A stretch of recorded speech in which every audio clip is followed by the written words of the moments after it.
Alright, so ordinarily, I do not do reaction videos on this channel because I'm really awkward in front of cameras. I don't necessarily like being recorded. But my favorite YouTube channel of all time dropped a new video today, which is Fat Electrician. So we're going to go ahead and watch it together. It's the Marines versus Convicts, Battle of Alcatraz. My bad, World War II Marines versus Convicts. Gotta put some respect on them. I've been sitting on this topic for years and I've just never had enough information to do a full video, but I finally managed to track down just enough. Which at least play a part in it. His videos do such a good breakdown that someone's just gotta you know? But let's give it a shot, let's go. And I'm very excited. Today we're talking about the Battle of Alcatraz, that time in 1946 when Alcatraz Prison Island lost control of some of their inmates and they acquired firearms and the guards couldn't handle the situation, so they went to the US government and the US government was like, we've got an entire branch of the military that specializes in taking islands, actually. Perhaps I could be of some assistance. Okay, I know what you're thinking. There's no way that this happened. It's too perfect of a scenario. There's literally one prison island and it goes out of control, so they have to send in the one branch of the military that specializes in capturing islands. It sounds like the setup to an action movie. This isn't real life. But it is, and if you don't believe me, here's a bunch of newspapers from the time period. Oh, I accidentally gave away the ending. In the business, we call this foreshadowing. Let's be real, if you watched any of my videos, you already knew that was the only possible outcome. Uncle Sam's only sending in the Marine Corps when he wants something dead, broken, or pregnant, and that's just how this plays out. But historically speaking, there's more important things at play here, because if it wasn't for the Battle of Alcatraz, the Marine Corps as we know it today might not even exist, and we're going to get to it right after word from our sponsor. This video is brought to you by Supremacy World War III. It is a freedom... I don't know YouTube's rules on ads, so I am going to skip forward past the ad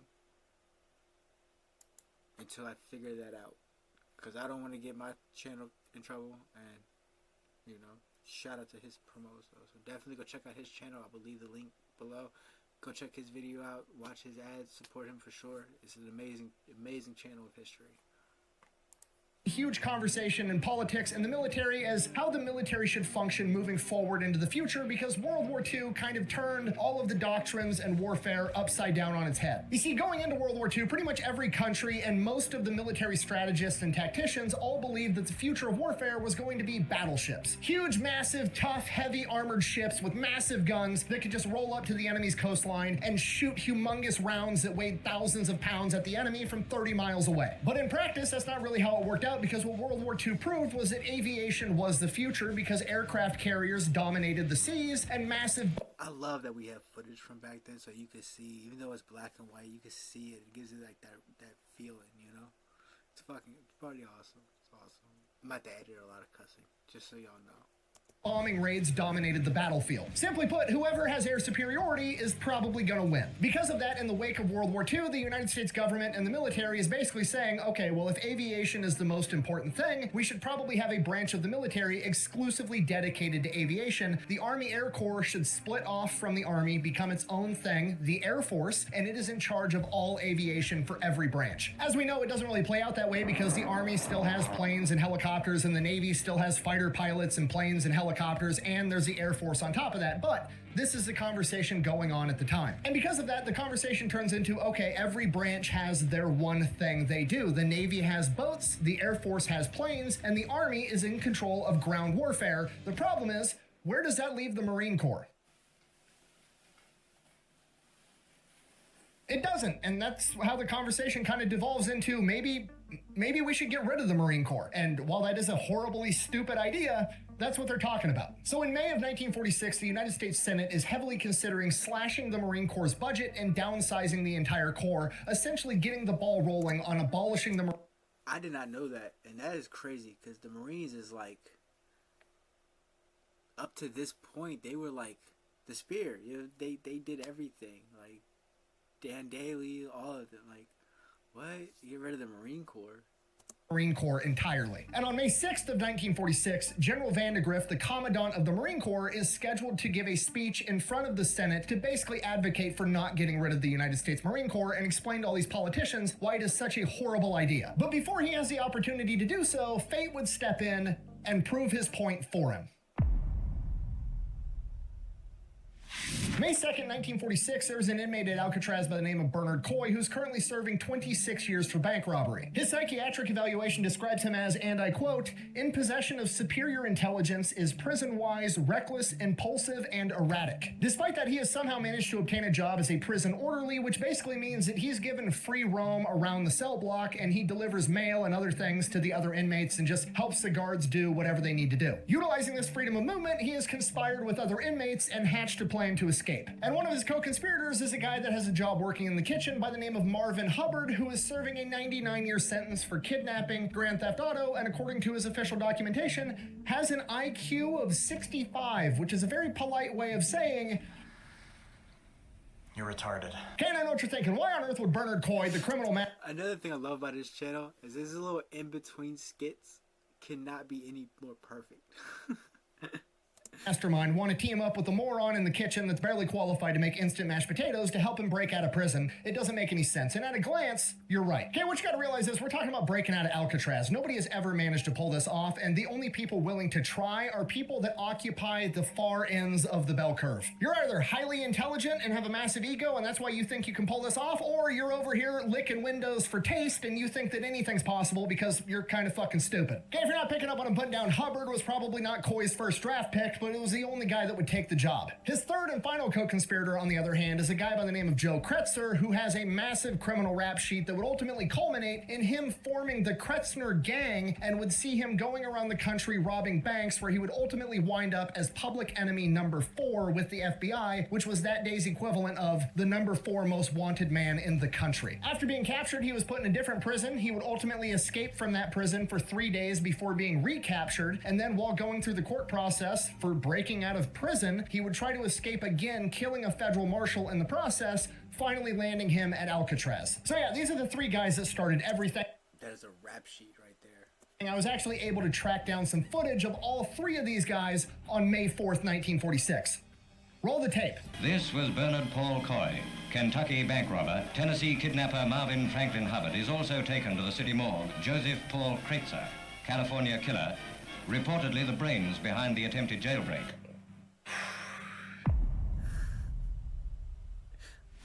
All right, May 2nd, 1946, Coy is currently roaming around the cell block working as an orderly, and Hubbard is working inside the kitchen, and Coy is waiting for Hubbard to come out of the kitchen when he's done doing whatever he's doing in there, because Coy and Hubbard both know that whenever they leave the kitchen, he has to get searched to make sure he's not trying to steal anything or like bring a knife or something out of the kitchen. While Hubbard is getting searched by the guard, Coy attacks the guard from behind. They both jump the guard and beat him unconscious, taking his keys. Now from here, they get the keys, they go let Joe Kretzner out, and then Hubbard and Kretzner lift Coy up to the gun gallery, which is covered by bars because they need to keep it safe, because that's where all the guns are. But Coy's been planning this for months, and he has been starving himself the entire... See, this is my problem with recording videos, right? Is just once I start like getting into the video and I try to like get comfortable, I don't want like the viewers to be like, oh, he must be bored, he must not be entertained. I'm like locked in, but I look bored, so I like, it's so awkward doing videos. We're gonna get used to it though. We're gonna get comfortable with it. Entire time. He also has acquired grease and made a homemade bar spreader out of a nut, a bolt, and a couple other pieces of metal. He manages to grease himself up and spread these bars apart just enough to slip his body through. That's very impressive. Into an area that no convict should be able to get into. So because he now has the element of surprise, he's very easily able to ambush a guard, knocking him out. He then takes his .30-06 rifle, his Colt 1911, and his club. He drops the 1911 and the club down to his accomplices and continues through the gun gallery with his rifle. Utilizing the gun gallery, he makes his way over to D Block, which is not the normal part of Alcatraz. D Block is cordoned off with extra security. This is like the maximum security portion where the worst of the worst guys go, and they're all on solitary confinement. He gets the guards in D Block at gunpoint, forces them to open the door between D Block. If you played Zombies Alcatraz, you've been there. block and the rest of the prison and let his accomplices in. They then take all 6 guards and move them into an empty cell in C block and lock them up. C block is empty right now because all the inmates that are supposed to be in those cells are outside in the rec yard. They then attempt to release everybody in D block to help them with this getaway. Remember, these are the guys that are in prison and are getting punished on top of being in prison and placed in solitary confinement. Presumably, they're the worst of the worst, and the vast majority of them are like, no thank you, I'm good, and they stay in their cell. Like I said, bell curve. You have to have a delusional amount of self-confidence or be a fucking idiot to think you can pull this off. But apparently at least 3 of the convicts in D block fall into those categories because 3 people do join them. We've got Miran Thompson, who has 8 previous successful jail and prison escapes on his rap sheet. Then we've got Clarence Carr. Jails must have just been easy to break out of back then. 8? Oh boy had 8? I had a grandfather in Georgia, who broke out of jail, and like this was a super small prison, super small jail, and he would literally pop it out with a spoon, pop the bricks out, go home, grab a beer, break back into the jail. Who has 1 successful escape attempt on his rap sheet, and finally we have Sam Shockley, who, as far as I can tell, is just a fucking psychopath. Okay, everything is going perfect. It's going according to plan. We've got 6 convicts. We've got 6 guards. We're going to take their uniforms. The convicts are going to put the uniforms on. Then we're going to take the keys, which we already have, use that to open up the door to the rec yard. We're going to take the guards out at gunpoint and force the rest of the guards to let us out. And then we're going to make our way down to the dock where there is a resupply ship for Alcatraz that is there every day at 2 p.m. We're going to commandeer that ship with our hostages, and then we're going to sail it across that 2-mile gap over to San Francisco, and then we're home free. And that's the plan. So they get the guards' uniforms on, then they go over to the door, they figure out flawless plan. What could go wrong? Which key works, they go through all the keys, none of the keys open this fucking door. As fate would have it, the guard that they knocked out first, the one with the keys, the one that was completely ambushed and had no idea that this was coming, for some reason, he didn't like having that particular key with the rest of his keys, and he kept it in the breast pocket of his uniform. And there was a period of time where he was in the cell in his uniform before they came back and took their uniforms, so he had taken the key and hid it inside the toilet. So the convicts go back to the guards in the cell. We don't know what happens. They might have beat him up to get it, or the guards might have just handed it over because they knew the convicts were already fucked. Regardless, the convicts get the key that they need. They go back to the door. The key won't work. God damn it! It's a security door. If you use the wrong key a single time, it jams the door. I'm telling you, the in-between skits are perfect every time. I think I've watched almost every single video on his channel, and every single one of them is just perfectly placed.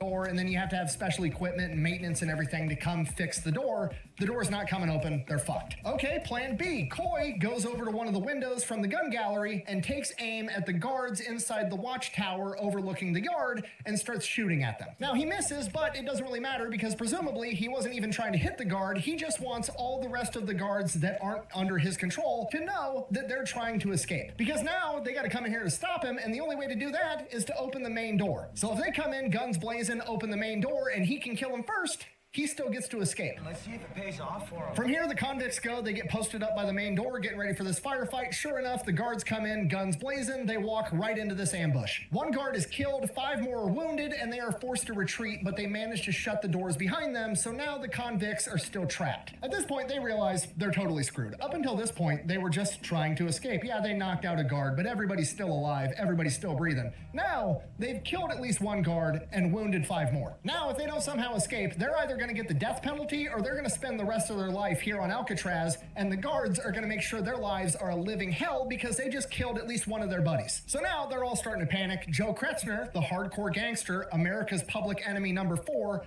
grabs the pistol, goes over to the cell block with the guards, and starts shooting all of the guards because he doesn't want any witnesses to be able to testify against him in court. 1 of them is killed, the other 5... That man's professional at what he does. 5 are hit and then proceed to play dead. Seeing this, the other 3 convicts that were not part of the original plan, the 3 that join, Carnes, Thompson, and Shockley, are like, fuck this, I'm out. They go back to their cells, lock them in, and their plan is to be like, nope, I stayed in my cell the entire time. I was never involved. Please don't punish me too. And while that's going on, the warden of Alcatraz, after hearing that his initial attack against the convicts had failed, has sent out a call to the U.S. government. I know they had like the huge cameras that record stuff, but I know they didn't have no type of security footage whatsoever. So it's all hearsay. If you say you wasn't there, you wasn't there. Forget about it. So the United States government gets a call from the warden, and remember, the U.S. government is on some bullshit right now. They think the Air Force should only have planes, the Navy should only have boats, and all the ground warfare should go to the Army, so they kick this over to the Army instead of the Marine Corps, even though it's an island and they're launching an invasion on an island. But whatever, they kick it over to the Army. Are you sure this water's sanitary? It looks questionable to me. In their defense, though, if you were going to give it to the Army, they did give it to probably the two best guys that you could give this task to, because they gave it to the two generals with probably the most guerrilla warfare experience in all of World War II. That being Vinegar Joe Stillwell and his right-hand guy, General Frank Merrill, as in like Merrill's Marauders, Frank Merrill. Which, if you don't know, we talked about these guys in my last video. Logan Weston, the fighting preacher, was part of Merrill's Marauders. Basically, it was 3,000 volunteers that went into India and then proceeded to march from India into Burma, like 1,250 miles, and conducted guerrilla warfare operations against Imperial Japan for 7 months straight, living in the jungle the entire time with no assets other than getting supplies airdropped to them. Okay, if you're not picking up on a button down, if anybody knows how to handle an irregular situation, it's General Merrill, and he's now in charge. And he's got himself in an irregular situation right out of the gate, because if he sends U.S. soldiers into Alcatraz, he could probably wind up getting arrested and thrown in prison for the rest of his life, because you could argue that this violates U.S. Code 1385, also referred to as the Posse Comitatus Act.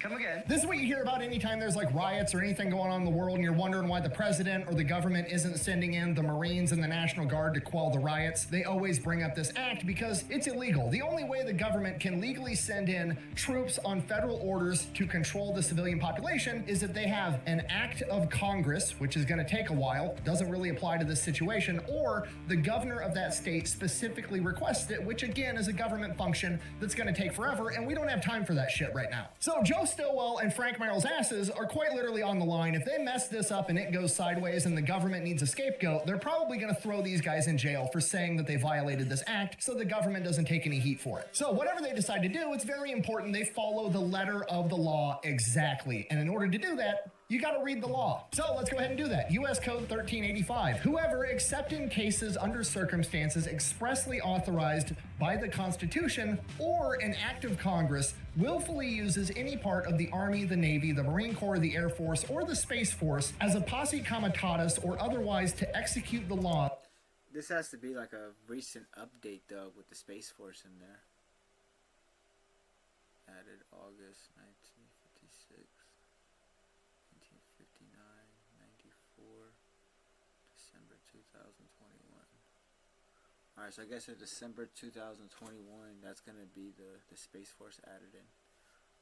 Shall be fined under this title or imprisoned not more than 2 years or both. So that's pretty much it. Case closed. In 2026, you can't use any branch of the United States military to conduct police actions unless you have like an act of Congress, which is going to take forever. But this isn't 2026, this is 1946, and that law has been rewritten a couple of times since then, probably in part because of what happens next. Because in 1946, when Frank Merrill pulls up the letter of the law, here's what that act actually says.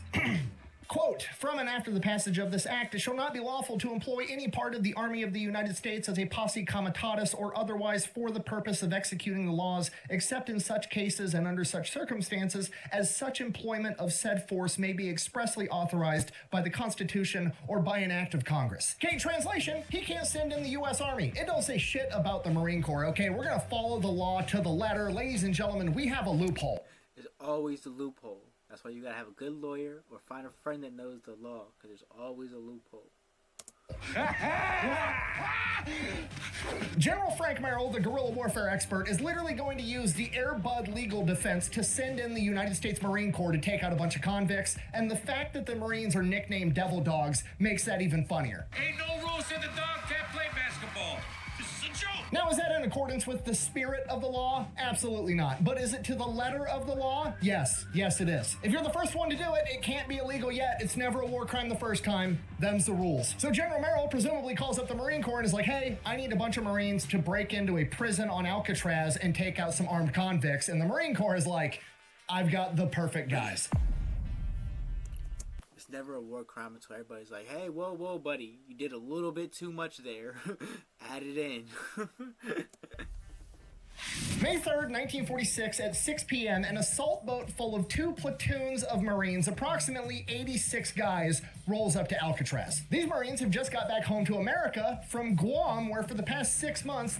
That's so cool they got the footage. This is the authentic footage, which, knowing the Fat Electrician, it's 100% the authentic footage. That is insane. They have been on the island of Guam going into fortified enemy bunkers of Japanese soldiers that refuse to surrender and clearing them out. Imperial Japanese soldiers inside of a bunker, convicts inside of a prison, potato, potato. It's basically the same thing. And the Marines are showing up ready to party. In addition to their normal kit, you know, rifles and pistols, they've also brought flamethrowers, mortars, bazookas, machine guns, a shit ton of grenades, rifle grenades, and shape charges, aka... How many prisoners was there again? They're gonna be all over the walls. That's it. Bunker busting bombs. And if that wasn't enough, they're being led by a Marine by the name of Charles Buckner, who just got a Silver Star in Guam for repelling an enemy ambush. The next day, an enemy field piece was opening fire on his men, so he took a machine gun out and got rid of it by himself. And then the day after that, he got shot by enemy sniper fire and refused to be evacuated until he was ordered to do so by his superiors. Doesn't sound like the guy you want to be fucking with. So the Marines make their amphibious landing on Alcatraz. Especially not just like as soon as you come home, they're just like, hey, so Alcatraz. Here's Johnny. Charles Buckner immediately goes, finds the warden, and is like, all right, what's the plan? Where are the bad guys? What are we doing? The warden briefs Buckner on the situation. Buckner's like, okay, I need to know where they're at, and I need blue... I'm sure Alcatraz in their mind just felt like a training exercise more than anything. Prince of the prison. In the meantime, what do you need my guys doing? What else do you need help with? And the warden is like, well, we've got 140 convicts that are stuck outside in the yard because they were out... 140. Answer my question. See? Greatest historian on YouTube.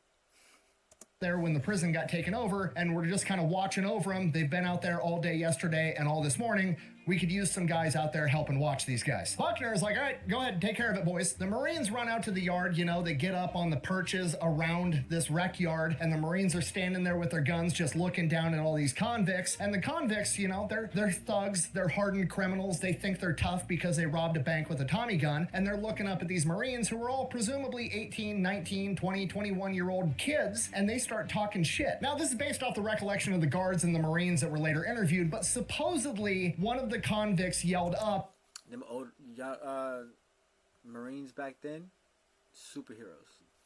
Absolute superheroes. Now you talk shit to. oh, look, we've got some soldier boys here. I'm so scared. Fuck you guys. Hi. So today... The average street person looking at them like, the bank robbers, my apologies, the bank robbers, people back then is looking at it like cops. They think they're gonna be the same as cops. Like, an active engagement is gonna be very different. Today's lesson, we're going to talk about a different phenomena on this graph here that I think that you need to be aware of. At which point, all of the Marines, in unison, without a word being spoken, flicked the safeties off of their rifles and pointed them down at the convicts, and the corporal in charge replied, give me an excuse to blow one of your guys' fucking heads off. The convicts got real quiet and cooperative after that. Oh, fuck. Yeah, rules changed a little bit, didn't it? They ain't gonna hit you with billy clubs. We airing shit. Oh, that's way worse. And while all this is going on, Buckner's getting brought up to speed, and the situation is more complicated than he originally thought. This is not simply a smash through the bunker, kill the bad guys type scenario that he's used to. This is a hostage rescue situation because there's guards in there that presumably might still be alive. So we can't just start blowing stuff up. So we got to come up with a plan to get in there, rescue the guards. So that night they kill the power to the prison, so it is pitch black in there. Then with flashlights, guards and Marines storm the East Gun Gallery and they take it. Now the East Gun Gallery only covers the main cell blocks A, B, and C. It does not cover D block. They don't see any armed convicts or a riot going on, so they come to the conclusion that all the perpetrators must be held up in D block. And now, with the East Gun Gallery under their control, they have the high ground, they have machine guns, they're going to be able to provide... Did they have night vision goggles or just flashlights? I'm not really sure the military equipped it at this time, so I'm not sure if they had night vision yet. Covering fire and superior firing positions if a firefight does break out, so they feel pretty confident sending some guards in there on a rescue mission to search the main cell block looking for the hostages. The guards go in under the cover of the Marines, they manage to find the 5 wounded guards, and they get them evacuated. So that's great, and by the next morning, things have just gotten way simpler for Buckner and the Marines because now there's no hostages in the situation, and they have a rough idea of where the perpetrators are holed up, inside of D Block. Now at this point, some of the higher ranking guards are pretty pissed off that the Marines are there at all. It kind of makes them look bad, like, oh, you can't handle the situation. You couldn't handle the situation. That's why they have weapons and overtook D Block. You can't do your job, so they're all in their feelings about it, and they're requesting the warden lets the guards go in there with guns and take out the convicts. The warden, on the other hand, doesn't really care about the guards' feelings. He doesn't want anybody else to get hurt, so he goes to Buckner and is like, okay, maybe if we let them know that the Marines are here or that we have superior firepower, that's going to scare them and we can convince them to surrender. So from here, the Marines go, they capture the West Gun Gallery, they kind of open fire in the cell block, just letting them know, like, hey, we have machine guns, we have Marines, we have superior firepower, you're not getting out of this. And then they come around with a megaphone and are like, you know, hey, you should surrender now. Give up your guns. This shit is over. And Coy responds back, come get us, motherfucker. What a stupid son of a bitch. At this point, I mean, you already went through the hassle of overtaking the prison, killing guards. Like, you don't just give up at that point, I guess. You just gotta run with it, you know? You're already in there. Warden just kind of looks over at Buckner and is like, do your thing. Huh? Buckner pulls everybody out of the West Gun Gallery. The East Gun Gallery is going to be protected by that wall because it's not in part of D Block, and D Block is completely cordoned off because it's the isolation unit. From here, remember, Buckner's been studying the blueprints this entire time. He knows where everything is inside of this prison. He has his Marines go up on the roof of D Block and drop tear gas grenades down into the ventilation system to pump tear gas into all of D Block. Then he has the Marines start setting up bazookas, and they're going to fire bazookas through the windows into D Block. At which point, the warden, being an epic party pooper, steps in and is like, that's too much. No bazooka. It's pretty excessive. But Marines. And Buckner's like, fine, we won't use bazookas. The warden fucks off. Buckner then immediately turns around to his guys, is like, set up the mortars. But sir, didn't the warden just say no explosions? No, the warden said no bazookas. He didn't say shit about mortars. This entire mission is malicious compliance. Now hurry up and get the mortars set up before he comes back. So D Block already move fast, move hard, end it quick. Presumably full of tear gas and everybody's having a bad time, and then the Marines start shelling D Block through the windows. They're shooting rifle grenades, they're shooting machine guns into the windows, doing anything and everything they can to be as Again, I love that there's footage that you can watch while he tells the story. Annoying as possible. Most of it is completely ineffective fire. It's going right through the window and hitting a massive concrete wall. It's not doing anything other than just the constant concussion of explosions and noise while the guys are in there breathing tear gas. It just sucks. So why on earth are they doing it if they know it's not going to solve the problem? Well, it's going to persuade the convicts to evacuate D Block, and once they evacuate D Block, there's really only one place they can go because they know that they have control of the East Gun Gallery at this point, and there's only one place to hide that isn't D Block and isn't in the main cell block, and it's in one of the utility corridors in C Block. So Buckner is betting on the fact that these guys are going to evacuate D Block, and they're going to have to run straight to this utility corridor, dodging bullets the entire time. And then once they get into that utility corridor, they're safe. They're effectively inside of a concrete bunker. The only way in is through the door on the main cell block, and that door leads into basically what amounts to a concrete hallway, and they're going to be standing at the end of it with their guns pointed at that door, and anybody that comes through there is going to get shot. They have a very narrow choke point. It's a terrific fighting position. It's exactly what anybody that was smart would do.